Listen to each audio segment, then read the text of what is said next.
You must have meditated at some point, and if not, you know someone who does. To most, when they think of meditation, they think of yogic postures, feelings of peace, and being at one with nature.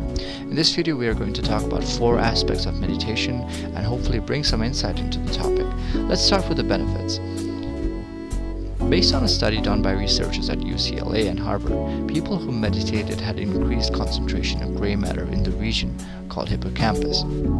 The subjects had increased learning ability, they were able to recall past information better, they were better able at handling their emotions, and described greater empathy for others in their environment.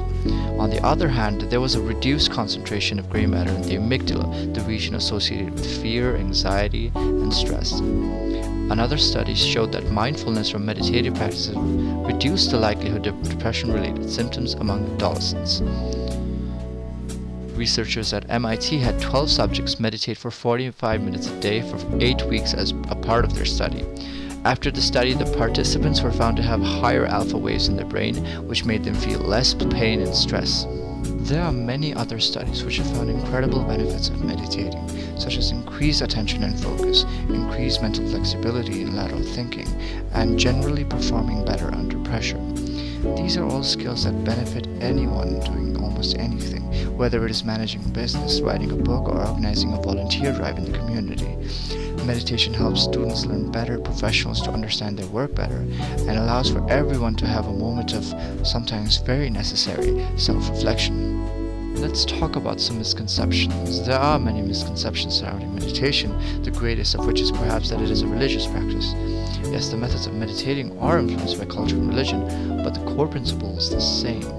It is religion-free. Although we do have to credit the meditation we all are familiar with to this genius for enlightening the world. Another misconception is the necessity of rituals. Sitting in a certain posture, sandalwood, incense, or chanting certain words is not essential to meditation, although they can and are used by some.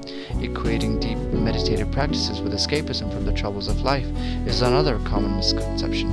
The belief here is that the pure spiritual process of meditating is somehow antithetical to having a job, desire for more money, having and maintaining stable family relationships, following your creative passions, or just settling down. Core misconception here is that these two things are simply incompatible, but that is not the case. We need and are part of both the social world and the individual experience. Most of you should be familiar with some of these lines.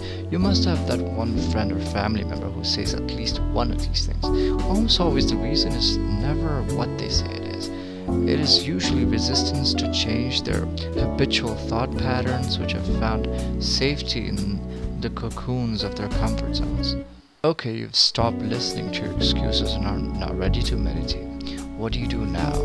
If you take a moment to be still and observe, you will notice a constant train of thought in your mind, usually one leading right next to the other. And that is the essential part of this method as well, and is perhaps the easiest to do, just watching your thoughts float by in your sky of consciousness without any judgment.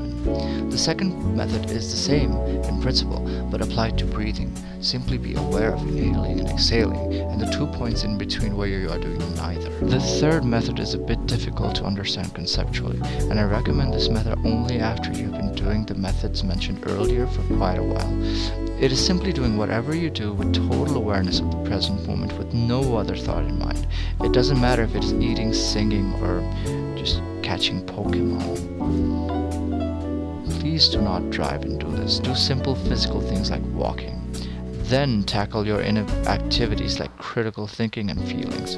Again, even here, start small. Don't try to tackle something like deep-seated family issues on the first go, for example.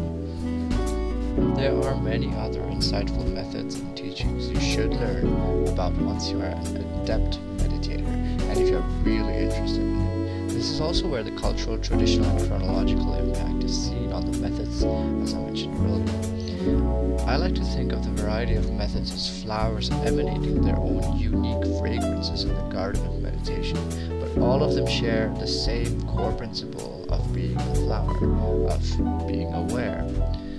Follow these tips as you start on your journey, and soon you will see yourself change for the better. And with enough people inspired by you, the world will hopefully be